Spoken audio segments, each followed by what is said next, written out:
Alors bonjour à tous, alors je suis tombé sur cette vidéo qui date de juin 2024, qui a fait plus de 650 000 vues, et diffusée par Idriss Aberkan, 1,07 million d'abonnés, donc il y a une grosse audience.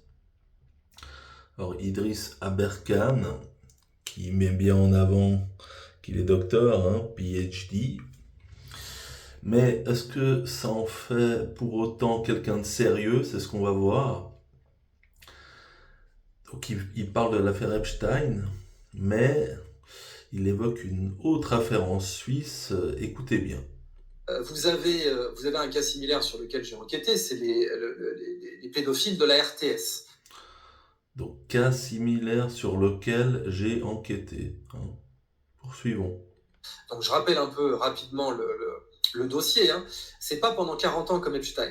Epstein, vous dites, c'est les années 80 jusqu'à aujourd'hui. Les pédophiles de la RTS, on serait plutôt sur 30 ans. C'est les années 90, comme on dit là-bas, donc 95-95, jusqu'à aujourd'hui, où on a eu, alors là aussi, comme vous dites, le terme journalistique, un certain nombre de pédophiles qui se sont fait arrêter à la RTS. Alors, je cite les noms les plus importants. Patrick Allenbach, 30 ans, il a été 30 ans journaliste à la RTS, condamné pour crimes sexuels sur mineurs impliquant l'abus de sa position professionnelle. Des témoins rapporteront tout le monde savait à la RTS. Walter Bertsky. Bon, on dit Berchi, il me semble, pas Bertsky. Donc il cite plusieurs noms, dont Patrick Allenbach. Bon, j'ai avancé un peu, vous irez voir ce qu'il dit, mais ce qui est intéressant, c'est ce qui va se passer maintenant. Écoutez bien. Maintenant que tout le dossier est donné, moi je veux juste votre opinion sur l'aspect sociologique de l'affaire, pas sur ces faits-là, vous n'avez pas enquêté sur cette affaire-là. Mais pendant qu'il y avait tout ça, à la RTS, et que un des procureurs qui enquêtait là-dessus a dit je vais enquêter comme un bon père de famille, notamment sur l'affaire des images pédopornographiques de l'ordinateur de Monsieur Catherine. Eh ben, que disent les médias suisses sur l'affaire de la RTS? Réponse, rien. Mais Est-ce que tu en es si sûr, Idriss? Vraiment rien? Bon, il suffit de faire une simple recherche Google alors. Allez, Patrick Allenbach, abus sexuel. Oh, oh tiens, c'est quoi ce média 24 heures? Patrick Allenbach, jugé pour agression sexuelle sur mineur. Mais il y a encore mieux. La RTS elle-même en parle.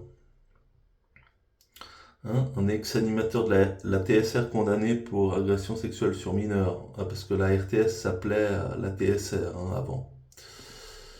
Donc, on va écouter. Walter Allenbach, l'ex-animateur de la TSR dans les années 80, a été condamné à 3 ans de prison avec sursis pour abus sexuels sur des mineurs. Alors âgé entre 12 et 15 ans, l'accusé n'ira pas en prison à condition qu'il poursuive son traitement psychiatrique. Le sexagénaire était jugé en correctionnel à Bourg-en-Bresse. Joël Boissard et Annabelle Durand. Vous ne verrez pas ces visages en larmes et vous n'entendrez pas leur peine. Les victimes de Patrick Allenbach ont souhaité un procès à huis clos et elles ont quitté rapidement la salle après le verdict hier soir. L'après-midi était éprouvante pour ces trentenaires, victimes hier d'un homme qu'ils considéraient comme leur parrain et pour lequel ils avaient une admiration sans borne. Ça s'est passé tristement. C'est-à-dire que c'est quelque chose, comme je vous l'ai dit tout à l'heure, infiniment triste, où la personne qui est coupable des faits qui lui sont reprochés et qui a enfin reconnu, y compris les fellations, comment dirais-je, en audience, ça s'est passé comme ça devait se passer. Le regard fuyant, l'air souvent désemparé, Patrick Allenbach assume pourtant ses actes et accepte de répondre aux journalistes contre l'avis de ses proches.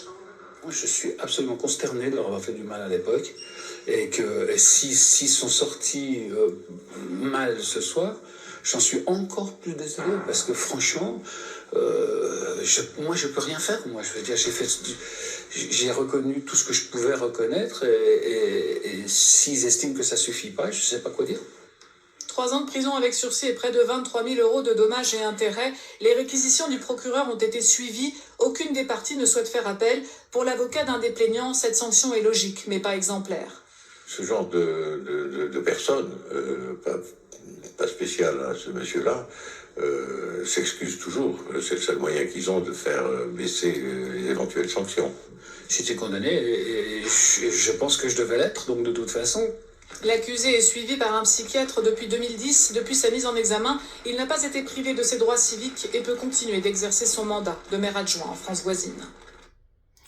Bon, alors, Idriss Aberkan arrête de nous dire qu'il n'y avait rien. Alors, peut-être qu'il y avait d'autres cas qu'il a cités qui n'ont pas été médiatisés, ça c'est possible.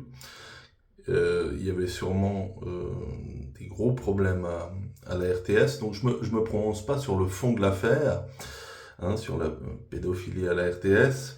Par contre, c'est un peu un manque de sérieux de dire j'ai enquêté, il n'y avait rien dans les médias. Bah si, je viens de te montrer, tu cites un nom et je te montre, donc fais un peu tes devoirs, Idriss.